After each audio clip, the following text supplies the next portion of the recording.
হাকিমিন, আহকামুল হাকিমিন আল্লাহ। তোমার আমার জন্য আল্লাহ তাআলা 50,000 বছর আগে রিজিক লেখা রাখছে, কিন্তু এই মালিককে ভুইলা, আল্লাহ তাআলাকে ভুইলা জোর জুলুমের ভিতরে লিপ্ত হইয়া গেল, আল্লাহ তাআলাকে ভুইলা দুনিয়ার মায়া ভিতরে লিপ্ত হইয়া গেল। যখন তোমার চক্ষুটা বন্ধ হয়ে যাবে, তোমার সন্তান তোমাকে ওই অন্ধকার কবরে রেখে আসবে, যে অন্ধকার কবরে কোনো সাথী থাকবে না, কোনো বাতি থাকবে না।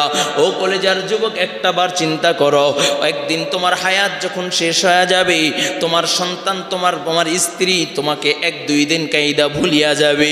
আর যদি যুবতী থাকে, কয়েক মাস পরে অন্যের সংসার করা শুরু করিয়া দিবে। একটাবার চিন্তা করছো যে 10 তলা বানায় গেল, ওই 10 তলার মালিক অন্যজন হয়ে যাবে। এমনও তো অনেক ঘটনা আছে, এমনও তো অনেক ঘটনা দেখেছি, শুনেছি। কয়েক বাবার লাশ দাফন করার আগে সম্পদের ভাগাভাগি হয়েছে, ঠিক কিনা জোরে বলেন। ও কলেজের যুবক, কিসের এত বাহাদুরি, কিসের এত অহংকার? আল্লাহ তাআলার কাছে রিজিকের বরকত চাও, আল্লাহ তাআলা বরকত দিবে। খন্দকের যুদ্ধে নবী আমার যখন খন্দক খনন করে, সাহাবায়ে কেরাম নবীর কাছে যখন আইসা চোখের পানি সাইরা সাইরা কান্না করে, ডাক দিয়া বলে, ওগো নবী, ক্ষুধার যন্ত্রণায় পেটের ভিতরে পাথর বাইদা ফেলছি।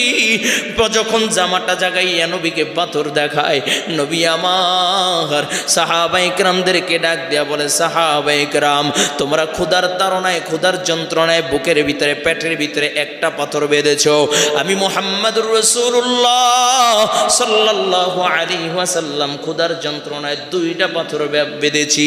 এই দৃশ্য দেখা হযরতে জাবের রাদিয়াল্লাহু তাআলা আনহু এই দৃশ্য দেখা চোখের পানি ধরে রাখতে পারলেন না, দৌড় দিয়া বাড়িতে চলে আসে।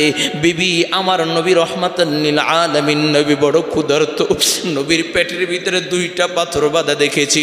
নবী খানা না খাওয়ার কারণে নবীর বড় দুর্বল হয়ে গেছে। ও বিবি, ঘরে কোনো খাবারের কিছু আসেনি, একটু বলো বলো।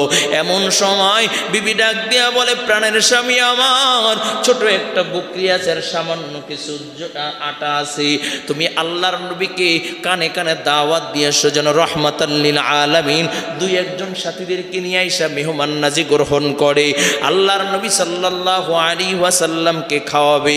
হযরতে জাবের রাদিয়াল্লাহু তাআলা আনহু দৌড় দিলেন, দৌড় দিয়া যায় বলে, ইয়া রাসূলুল্লাহ, ইয়া হাবিবাল্লাহ, ওগো নবী, আপনাকে দাওয়াত দিলাম, আপনি আমার ঘরের মেহমান হবেন। নবী ডাক দিয়া কয়, ও সাহাবীরা, শোনো শোনো, তোমাদের ভাই তোমাদেরকে দাওয়াত